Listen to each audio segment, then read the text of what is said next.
love being part of the LGBTQ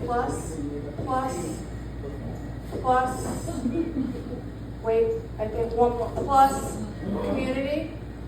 But you know what I don't like? Is all those letters. The young people, they get all the letters. I just get L. Yeah, I have a friend who identifies as GQ, gay and queer. It's also the name of a men's magazine, so he's automatically hot. And then he likes to add on for drag queen. So he's GQ, DQ. Makes him sound like a really fabulous droid. So I decided I would try out some letters for myself. I like a good BLT. I could be a bitchy lesbian teacher. It's true. And it's better than what they call me now. Motherfucker. It's true. Once. I could be LOL, lesbian on lithium. But unfortunately, I think really all I am is POL. Do y'all know, anybody know what POL is? Just plain old lesbian. Plain old lesbian, yeah. Do y'all know the expression, age is just a number? You know that? Yeah, I think that's some bullshit. All right? They try to tell you that when you're older to make you feel younger. And I literally have never said this on stage before, but I am 62 years old. That's a big ass number. Okay?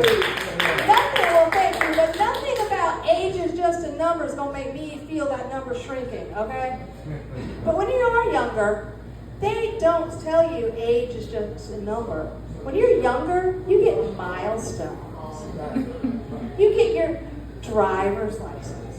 You get your first car. Your first hit and run. Maybe that was just me. But when you're older, all you get is like achy knees. You get a new relationship with gravity. You get, y'all know what I mean, right? Yeah.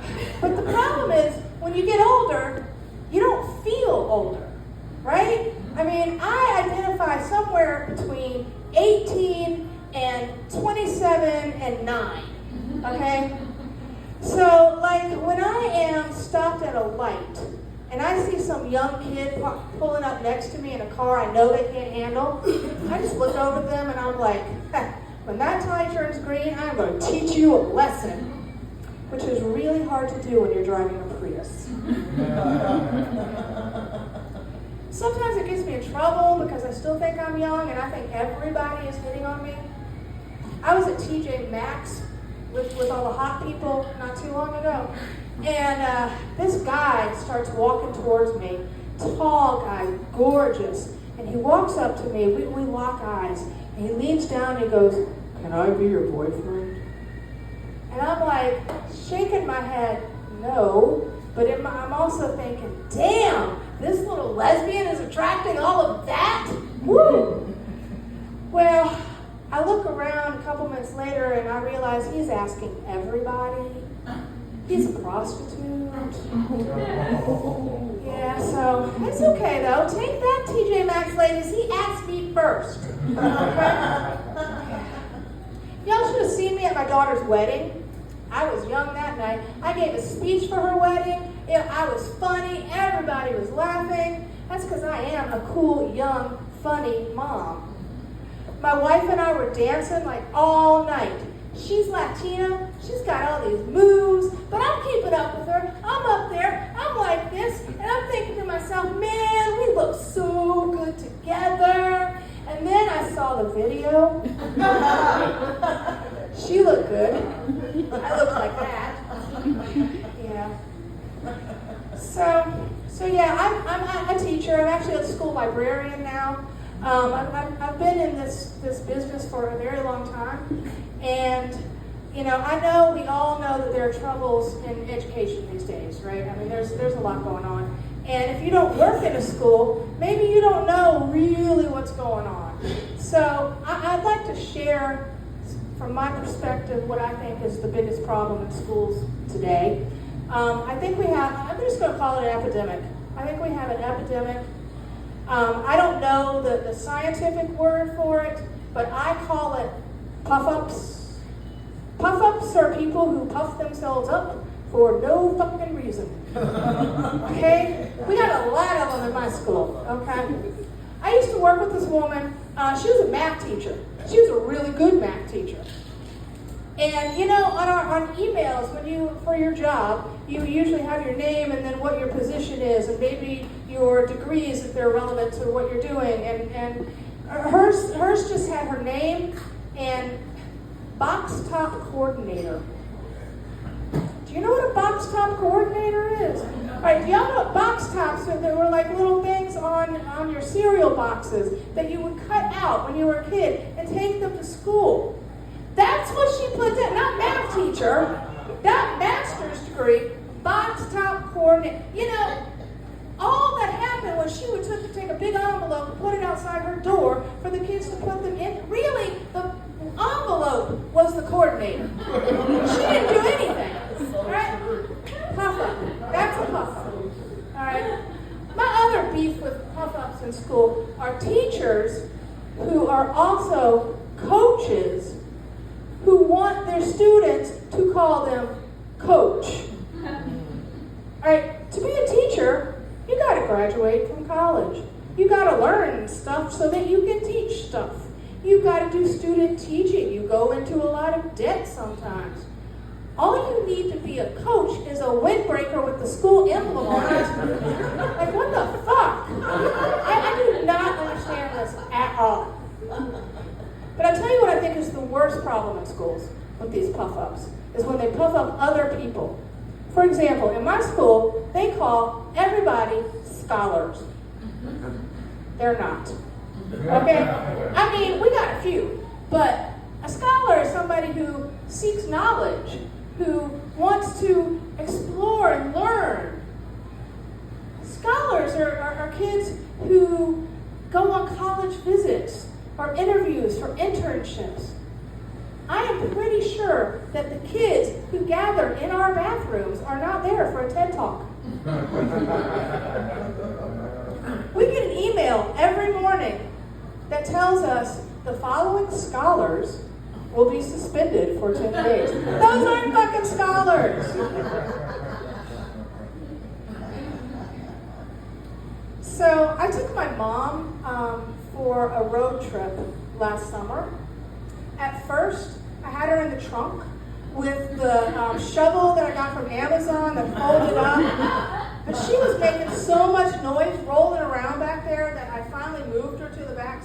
I did say this was her ashes, right? I always forget that piece. Tells a better story. So she was her ashes. And I had her in the back seat. I strapped her in. But I said to her, look, you can stay back here. You can look out the window, whatever. But if I have to listen to any more noise, I am turning this car around. Weird time to become your mother.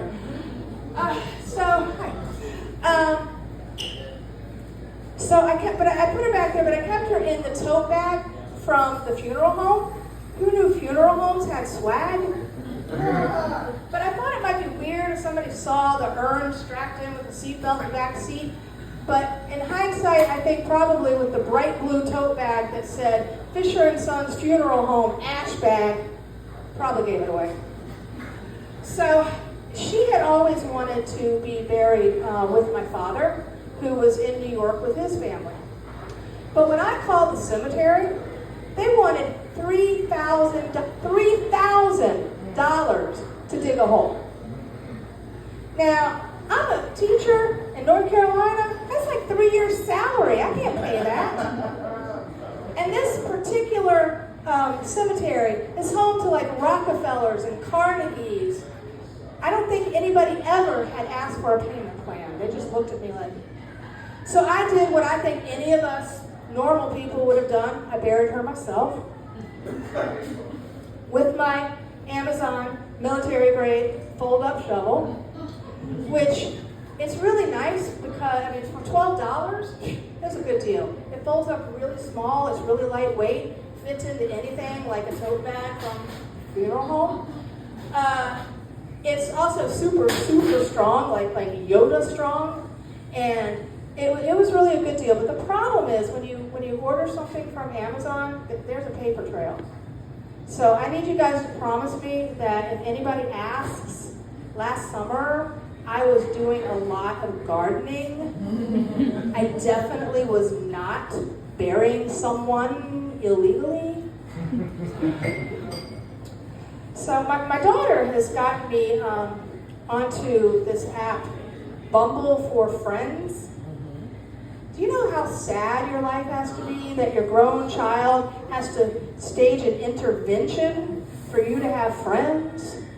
And I mean, I don't know why I need more people. I have her and my therapist. But Bumble for Friends is called BFF. And it is like a dating app for just for finding friends. It's not for hooking up. It's not for finding love. But when I got onto this app, I felt like I was cheating on my wife. I mean, I'm looking at other women's pictures. I'm swiping left if they're not cute. Why do I care if they're cute? It's just for friends. Why am I, the librarian, judging a book, I mean a woman, by her cover? The last time I was on an app, it was Match.com before I met my wife. And I want to tell you, whatever you think, these women are not all crazy. Okay, some of them are batshit crazy. I had this one woman who was trying to give me a kiss goodnight so aggressively, I had to get out of the car and run. And it really sucked because it was my car.